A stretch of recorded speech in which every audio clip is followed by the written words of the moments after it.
never meant to notice easily. Over 400 billion pesos in spending that neither the House nor the Senate had actually approved before it became law. The Supreme Court found it, and now both chambers of Congress have been ordered to explain where it came from. Ito ang kwento ng pera na para bang bumubula sa kadiliman sa gitna ng proseso ng pagbuo ng budget. Every year, the national budget follows a set path. The President submits a spending plan, the House debates it, then the Senate does the same, each chamber passing its own version. Before those two versions become final law, a small group of legislators meet behind closed doors in what is called the Bicameral Conference Committee, tasked simply with reconciling minor differences between the two versions. It's not supposed to be where new money appears. Sa teorya, dito lang dapat pinagtutugma ang mga detalye, hindi pinapalaki o binabago ang buong budget.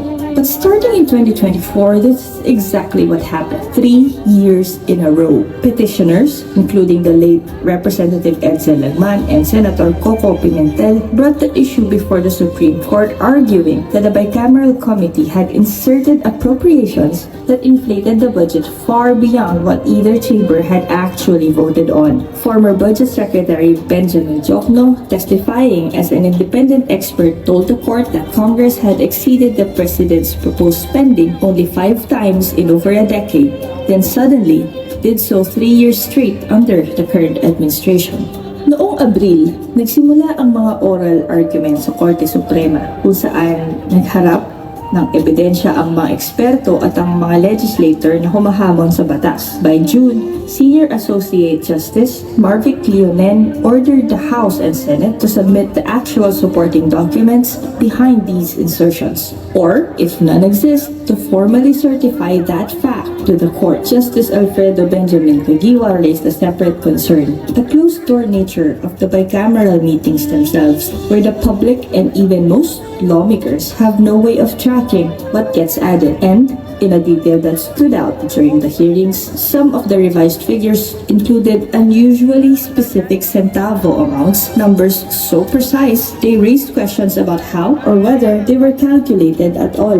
The government's defense rests on a simple argument. The Office of the Solicitor General maintains that unprogrammed appropriations exist precisely because government resources are limited, and Congress retains full constitutional authority over how public funds are allocated. Senate President Cheese Escudero has pushed back publicly too, noting that the amount critics cite has shifted over time, from 9 billion to 150 billion to now several hundred billion, without one consistent figure ever being proven. Marami sa mga Pilipino ang hindi alam kung ano ang unprogrammed appropriations, at yan mismo ang problema. These are meant to be standby funds, money that only activates when the government collects more revenue than expected. Hindi ito dapat ginagamit bilang garantisadong pondo, pero sa nakalipas na 3 taon, umabot na ito sa daan-daang bilyong piso taon-taon. Kadalasan, tinadagdag sa huling minuto sa mismong dulo ng proseso kung saan kaunti lang ang nakabantay. This isn't a new playbook. It carries the same shape as the pork barrel scandal that shook the country over a decade ago. A scandal that led the Supreme Court itself to declare an earlier version of discretionary lump sum funds unconstitutional. Pinago lang nila yung pangalan, pero yung mekanismo parehas. What makes this case even urgent is the timing.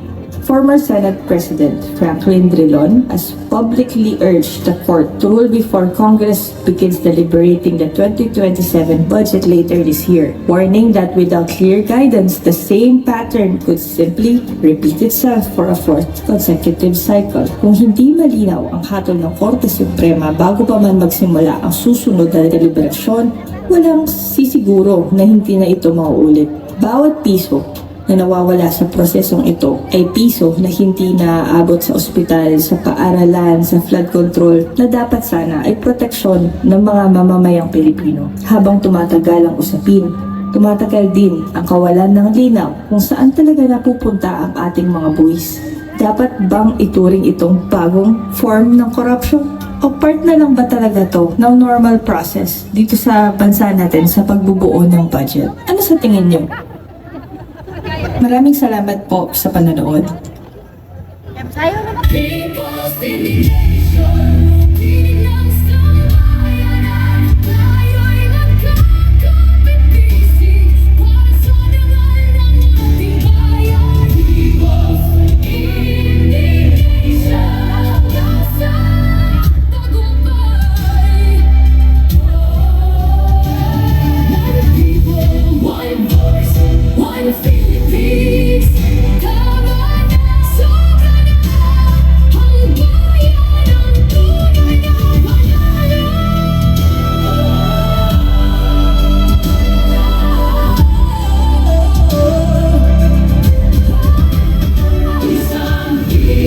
Isang tinig, isang puso, isang bayan. People's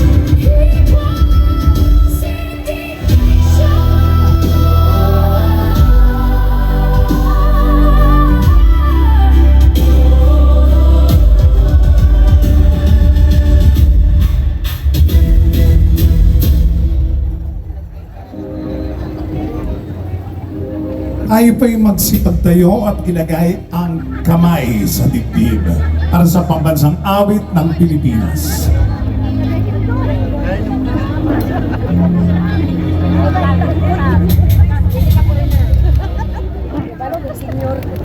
Mga kababayan, ang pambansang awit ng Pilipinas.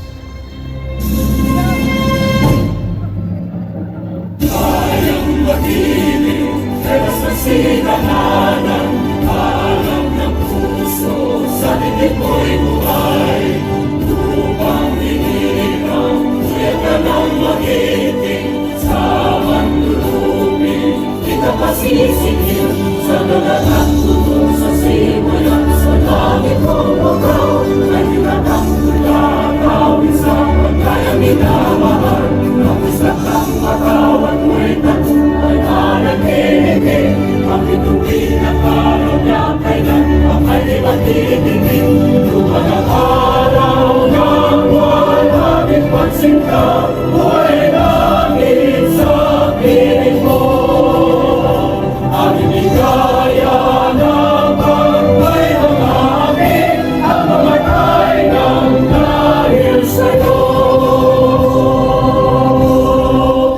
Please remain standing for the opening prayer by Pastor Greg Padagwas and Bishop Rino Iso.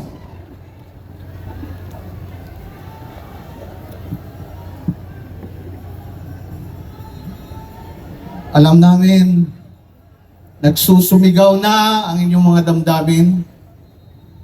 Gusto niya nang laksan ang mga boses sa ating mga panawagan. Ngunit, meron lang kaming ilang sandaling request sa inyo. Unang request namin, ilang sandali lang muna ng pananahimik. Lahat po tayo. Request lang po kami ng ilang sandali ng pananahimik. Dahil sa pananahimik, ay magkakaroon tayo ng kamalayan sa ating paligid. At mauunawaan natin, meron pala tayong kailangan gawin. Meron pala tayong kailangang tawagan. Meron tayong nakakalimutan at kinakailangan nating balikan. Di po ba, Pastor? At muli, may ilang sandali rin kaming hihilingin. Ang sandali, ilang sandali ng pakikinig. Sapagkat maliwanag na susulat sa ating sa ating banal na kasulatan. Dahil sa pakikinig at pakikinig, nagsisimula ang tunay na pananampalataya. Ilang sandali din lang ang aming hinihiling upang tayo ay maging palakaibigan. Marami kayo rito, maging kaibigan kayo ng lahat. Ngitian nyo ang inyong mga katabi. Pasalamatan sa kanilang pagdalo. Pasalamat, kasama namin kayo rito. Hindi nyo kami pinababayaan. Dahil sa sandali ng pagiging palakaibigan kayo, diyan naman yung nagagampanan. Diyan yung magsisimula yung iniuutos sa atin ng Panginoon na maging maibigin tayo sa ating mga kapwa. Kinakailangan matutunan nating umibig sa kapwa, pahalagahan ang ating kapwa, sapagkat ang umiibig sa kapwa ay umiibig sa ating dakilang Diyos. Ngayon din, hihiling kami ng ilang sandali na huwag nating makakalimutan. Ang sandali ng pananalangin natin sa ating lumikha. Mananalangin tayong sama-sama. Idadaing natin sa ating Diyos. Ang nakikilala nating Diyos ay hindi lang Diyos ng mapulahan, hindi lang Diyos ng dilawan, hindi lang Diyos ng pinklawan, kundi isang Diyos ng lahat ng Pilipino. Iisa ang boses natin, tayo'y sama-samang mananawagan sa Kanya. Ito ang sandali ng ating pananalangin. Pangunahan tayo ni Pastor. Maraming salamat, Bishop. Bago po ako manalangin, may babasahin muna akong isang talata. At ito po ay nakalagay sa Jeremias 9:24. Siya na nagmamalaki, ipagmalaki niya ito, na kanyang nauunawaan at kilala niya ako na Panginoon, na siyang gumagawa ng pag-ibig, ng hustisya at katuwiran sa mundong ibabaw, sapagkat sa mga bagay na ito, ako ay natutuwa, ang sabi ng Panginoon. Tayong lahat po ay yumuko ng ating mga ulo, pigit natin ang ating mga mata, tamhin natin ang presensya ng ating Diyos na lumikha ng langit at lupa. Manalangin po tayong lahat. Dakilang Diyos, Ama naming nasa langit, kami po ay nagpapakumbaba at lumalapit sa inyo. Sa pagkakataon na ito, Diyos, nakikita po ninyo ang dalamhati, ang paghihinagpis ng aming bayan at ang bawat Pilipino na ngayon ay naririto, Ama, sa pagtitipon na ito upang aming hingin sa inyo ang isang katuwiran. At nawa sa amin pong pagtitipon na ito ay hindi lamang kami pagbuklurin, Ama, kundi kami po nawa ay magkaisa na ipaglaban ang katotohanan, ang katuwiran, at higit sa lahat ang hustisya sa mga nagdadalamhati naming kapwa Pilipino. At ang aking dalangin, Ama, inyo po kaming bantayan sa aming pagtitipon. Sawayin po ang aming mga kaaway upang maging mapayapa ang aming pagtitipon na ito at aming may parating sa mga nasa kapangyarihan ang aming hinaing, O Diyos.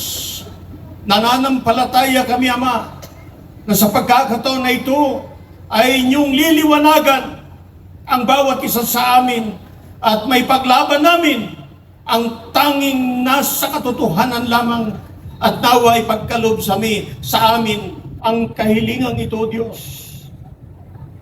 Ako'y nanalangin, Ama, kayo po ang naglalagay ng kapangyarihan ng mga namumuno. Ngunit, Ama, kung nakikita po ninyo na sila ay umaabuso at nilalapastangan ang aming saligang batas, ipaghiganti mo nga naman kami, Ama, at nawa po manatili ang nag-iisang Pilipinas at ang bawat Pilipino ay naninindigan sa tamang landas at higit sa lahat sa isang tamang katuwiran na kung saan, Ama, sinabi po ninyo sa iyong salita, kayo ay natutuwang gumawa ng hustisya at katuwiran sa mundong ibabaw na ito, Ama.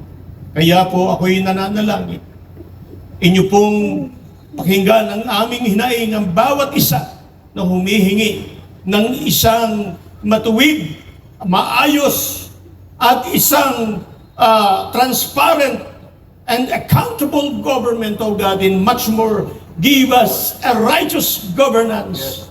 For you said, O God, when the righteous are in authority, the people rejoice. But When the wicked bear it rule, O God, the people mourns. Therefore it is my prayer, dear God, give us a righteous governance, and it must begin with us, O God, who believes in righteousness and accountability. And dear God, grant us this prayer, for I pray this in the name of our Lord Jesus Christ. Amen and amen.